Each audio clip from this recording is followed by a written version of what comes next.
Hi, everybody. I am Jordan Castillo Price, and I am the author of the ABCs of Spellcraft. And I am Nick Hudson. I am the narrator of the audiobook version of the ABCs of Spellcraft. Hi, Nick. Thank you so much for coming and talking to everybody.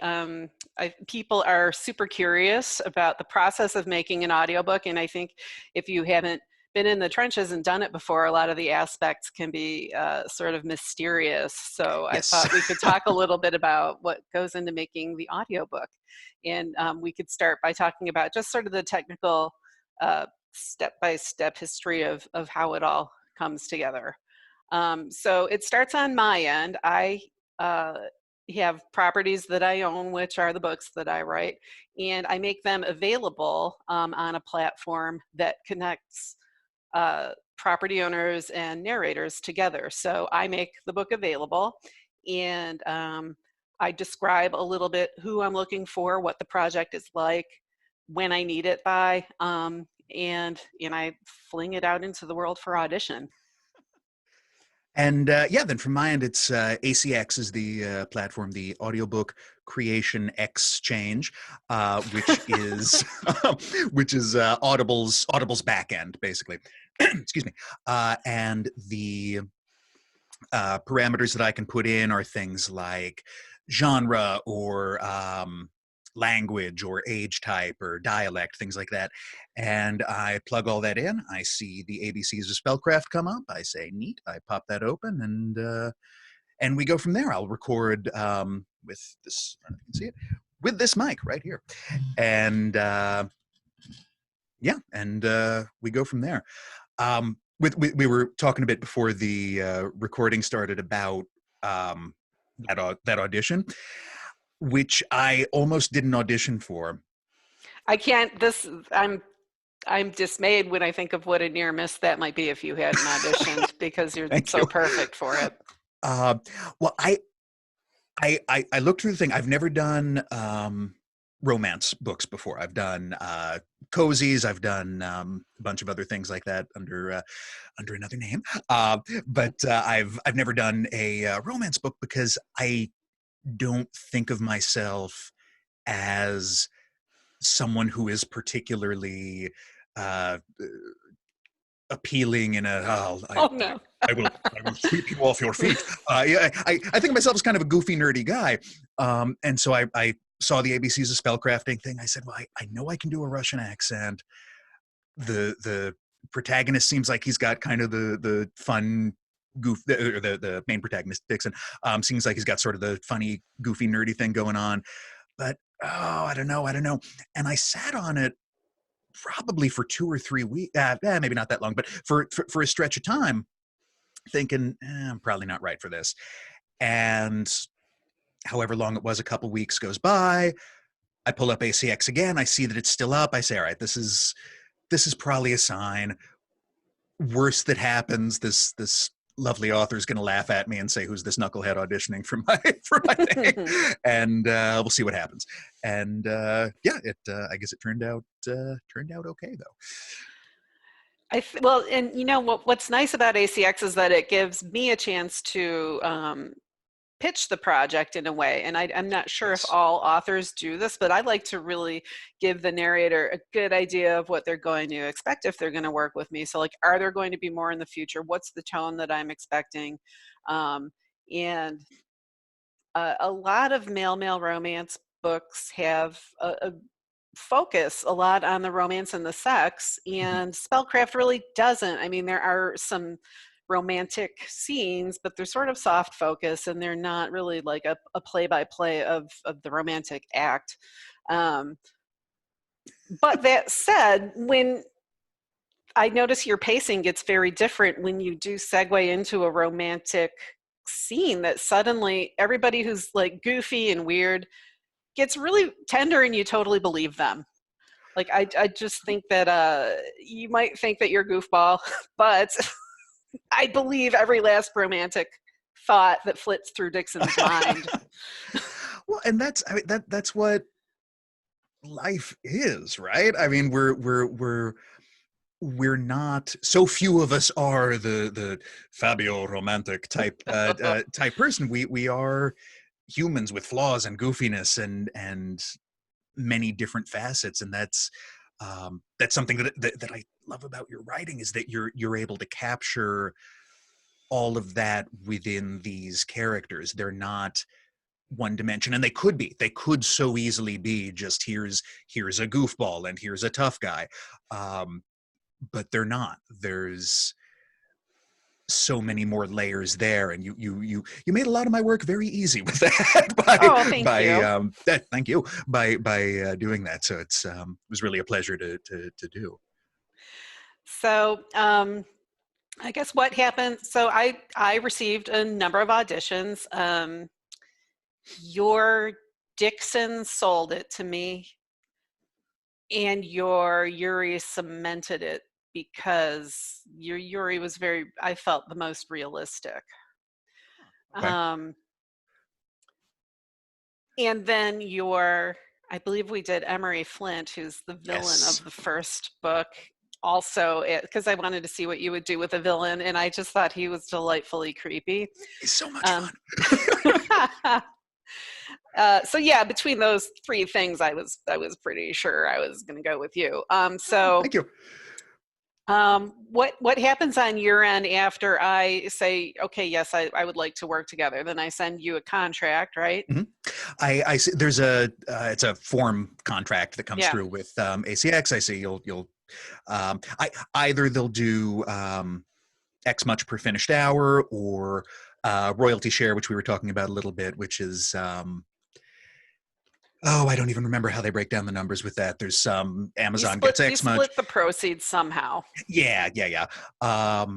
And I'll see the contract for that. I'll say yes, absolutely. This is the timeline, and then from there, we pretty much get to just work, the two of us. I mean, I'm sure if there ended up being a problem, we could talk to Amazon, but there wasn't, and life was good, and we were able to communicate about, well, for instance, Yuri, in the some of the beginning segments, you said to me, well, this sounds great. I like the characterization of him. Can we skew more brooding? There was a little bit too much levity in some of my early takes of him, and so we got to tweak those and work together with that. Mm-hmm. Do you think that so we're producing this independently, and yes. Do you think that somebody producing in a sound studio would have maybe more people at the helm? I know at least an engineer, director, and all those things. So you and I have to kind of wear all those hats ourselves. So, the big other hat that I end up wearing is the editor, the audio editor. Mm-hmm. Excuse me. Which means once everything is recorded and laid out on my end, then I need to turn it into a draft of just the audio with no screw ups, with any mistakes I've made tweaked out, and that's sometimes more time consuming than the actual recording. But as far as the people in the room, when I've done work with other non-indie entities, sometimes it'll just be the engineer and the director. Sometimes it'll be the engineer, the director, 17 producers, somebody's kid, whoever's in the room listening to it. So we get to have a lot more creative control, I think, over the final product by it just being really the two of us. But like you say, it means we wear a lot more hats. And you probably more than me, because you're doing the writing and directing of what I send you, and marketing, and all the magic that you do on the back end of that. Yeah, so I actually do a specific audio writing. I go through the entire document and do it for audio, because there are some things that don't translate from written to spoken very well at all. And I think for Spellcraft, the spells themselves are difficult to do, I think. There was one particular one that you read, and it was like, it was written something like kielbasa, feta cheese, something else. It was like a list of Oh, groceries. in the Yeah. second one. And I thought you did an admirable job of doing with your voice how like some of the words are mashed together a little bit weirdly and other ones were alone. And uh, it's just a particular challenge because reading is so visual that Mhm. every now and then something will come along and it's weird trying to do it in audio. But one thing I really enjoy when I do my edit for audio is that if there's a three-way conversation in a book, you have to have dialogue tags throughout, like Sabina said, Dixon said, Right. Yuri said, Sabina said. In here, I can just knock them all out, and you know because you're switching the voice, so you pretty much know who's talking. But another thing I do that I think is a trick of mine is when I have a first person narrator and he says something and then he thinks something and then he says something, I add a dialogue tag so that Oh. you don't have to go between thinking and speaking. I mean, I know you can do it with the nuance of your voice very Well, well, but but it's it makes it a little easier for you to sure, transition sure, sure, between thinking and speaking. and easier for the listener too. I mean, Yeah, that's I knew you pulled the tags. I didn't know you added some in. I do add some. Yep. Yep. That's clever. That's no, that makes a lot of that run much more smoothly, I think, for those bits. Um, And then the other thing too, because it's just the two of us, if anything like is weird, if anything comes out weird or just seems hard to figure out, I mean, I can rewrite a line or rejigger something if it turns out like something doesn't play like we thought it would play. So it's nice to have that flexibility. yeah, I've worked with and this all depends on the author too. I've worked with folks who are very set that exactly what they wrote is what needs to be spoken, which is perfectly legitimate. It's their words, no reason not to. And then I've worked with folks who are more flexible about that and say, you know what, if this it reads well on the page, but if it turns out speaking it is a mess, then we'll change it up, and that's fine too. And it's that flexibility to go either direction with that is something that's nice about the independent approach to it. Another hat that I get to wear is the Yes. audio proofer. So, and it's like Christmas morning for me when I get new Spellcraft to listen to. It's Oh, so good. exciting being the first person to hear it. So I get to proof that, and if there are any tiny blips or misspeaks or anything, I Never, can never. never, but never with you, never with you. No, it happened once or twice. Once or twice. Yeah, that's it is very nice to get to have something that is this close of a collaborative experience too. Um, and yeah, I think that helps to make it what I think is a really special product, and I'm glad that it is like Christmas morning for you getting those, not a big old hassle going, oh no, 15 more files to listen to. All Oh my gosh, no, I'm right, so excited. I put aside everything I'm doing. I go, ooh, Nick uploaded some stuff. Good, good. You know what's funny too is so I'm as an actor, you do a bunch of collaborative things, and as a writer, I do almost no collaborative things. And so I'm finding that with the current spellcraft I'm writing, I can't wait for you to see it because now your voice great. is in my head and I can't wait to Yes, send it to you. I can't, I'm just so excited because I don't know, because you're invested in it too now. yes, very much so. Um, I am. I've done a lot of books that I'm very proud of and very pleased with the work that I've done and pleased with the books. I am so excited to dive back into this world. I think I said to you when we were wrapping up the last one, I'm gonna miss these characters so much. This is such a great world to get to dig into, and I am excited for I guess book five, Book book five. Book five five. plus the one half that Plus came the out half. for the short Yeah. story. Yeah. Um, so Me yeah. too. Yep. Um, so I do my writing, you do your recording, Mhm. upload it to the internet. And then a mysterious thing happens. And I always call it the product is churning through the pneumatic tubes at ACX, because Yes. there's always an indiscernible and random amount of time in which it just goes away. You get a little message that said, yep, this meets our quality standards. And, of course it would.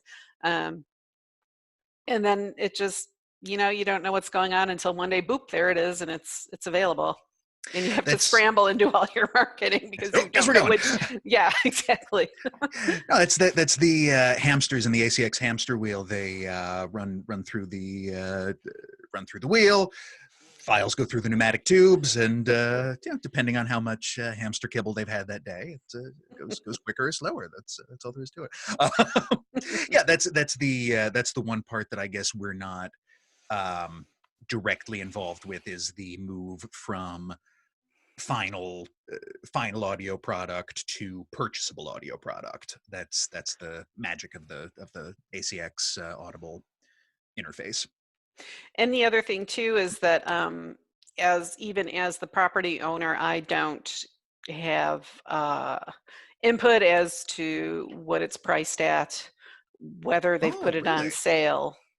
I didn't know that. I thought that was okay. Yeah, it's all in someone else's hands, and it's not exactly a complaint of mine, because this is a funny story. In 2012, I was giving a keynote in I think I was in Brighton in the UK, and somebody said, "What about audio for male romance?" And I said, "Oh, it'll never happen, because it's just simply it's completely unfeasible. It's completely unfeasible. Do you understand what it takes to produce an audiobook?" And then you end up with these big plastic cases of CDs, and they cost $80 a piece, and no one will ever buy it. And I was like so sure, because I was working at a public library at the time, and I knew what those CDs cost. Mm-hmm. And I thought there's no way anyone would be able to pay an actor, a studio, and then even to put those things into production. I just thought it's not scalable. It's not something that can happen. And then boom, suddenly it's streaming. It's on a device you already own, and I can go directly to you without dealing with like agents and people in the middle taking a cut. And so no one is more happy to be wrong than I am right now. Eat those delicious words.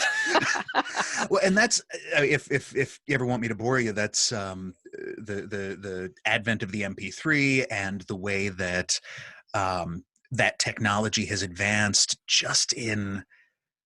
really just in the last decade has been big time. Phenomenal.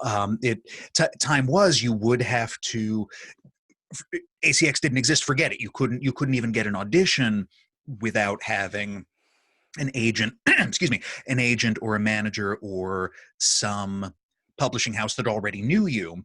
And once you did get that audition, then it would be going into someone else's booth. I mean, this is as you can see, this is not a huge, super big, fancy audio booth, but because of the way that the tech has advanced, I can put out high quality stuff without having to go into a booth that rents for hundreds of dollars an hour that I don't have. And that's completely changed the face of audiobooks, of podcasting, of all of that, which is really exciting. It is, and it's an exciting time to be a creative person. It is.